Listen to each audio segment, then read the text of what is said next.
Welcome back. Garden Guide Charlie Stocker is joining us once again this Friday. Charlie, thanks for sticking with us. We've got the phone number up, 270-827-7961 if you'd like to call Charlie. And Charlie, let's kick back off with Jim. He gave us a question our last round. He wants to know that there used to be mistletoe all around the tri-state years ago. He just doesn't see as much of it anymore. Are you noticing that? And maybe if there's a reason why? When we had the garden center, for some 23, 24 years down on St. Joe Avenue, and we would have at Christmas time any number of farmers and hunters that would bring in just loads of mistletoe. And then it just started waning, started becoming less and less. I don't know why. I don't know if there's something attacking the mistletoe, but actually it's a good thing because it's an invasive species. It's parasitic to the tree that it's on. So all in all, I guess what I'm saying is I'm happy that it's not as prevalent as it once was, but I don't know why. Yeah, people might like seeing it, but like you bring up, not natural to the area, and we don't want it taking over the trees. It's an invasive species from Europe. Yeah, we don't want it to take over the trees that it's sitting in. Our next question comes from Bob, Charlie. He wants to know, what are the little bulbs that come with an Amarillo plant? What are the little bulbs that come with the Amaryllis plant? The little seeds that form after the flower drops? I don't know, Charlie. That's the question. Yeah, they're acting like when they get the Amaryllis plant, there are bulbs that come with it.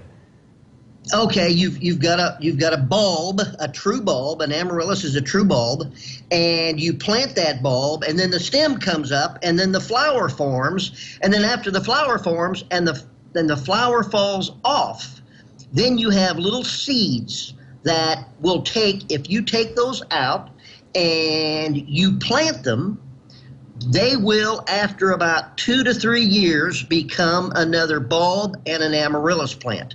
So it's either the large bulb they're talking about or the small seeds that arrive after the flower fades and falls.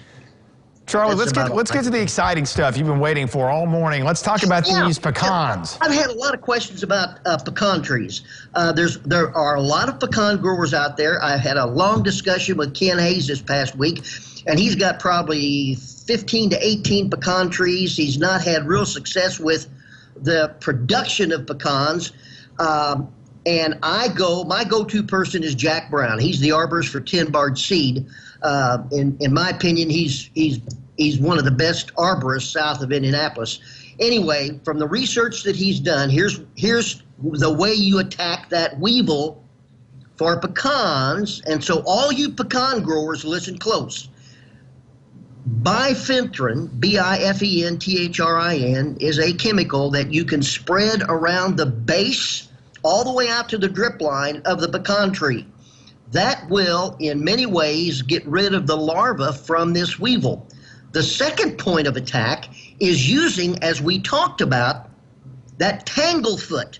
And it's like petroleum jelly, but just really sticky. And you take it about 3.5 foot up off the ground, and you create a band of about 18 inches all the way around the tree because the weevil cannot fly. So if you don't control it in the ground, and you can put the bifenthrin down in another couple weeks, if the bifenthrin doesn't control it, when it starts climbing up the tree, the tanglefoot will do just that. It will tangle their feet, and it will cause them to die there on the bark. They can't get up to the flowering of the pecan tree and thereby damage the nut and the fruit that's formed from that.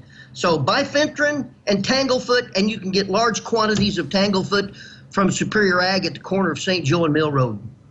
Charlie, we have about 30 seconds. I want to try to squeeze in a question from Brett. He wants to know if he buys mid to late spring bulbs and plants it now, will it still come up in the late spring? What kind of bulbs? He says mid to late spring bulbs. I guess that may have to do with the timing. Mid to late spring bulbs. You can, if they're not soft and they're still viable from that standpoint, I'd put them in the ground as soon as you can and cover them with some mulch, generally about 4 to 5 inches deep. Water them in a little bit, cover them with mulch, and hope for the best. But don't wait anymore. Get it done. Charlie, that's how we all feel, is we're hoping for the best whenever.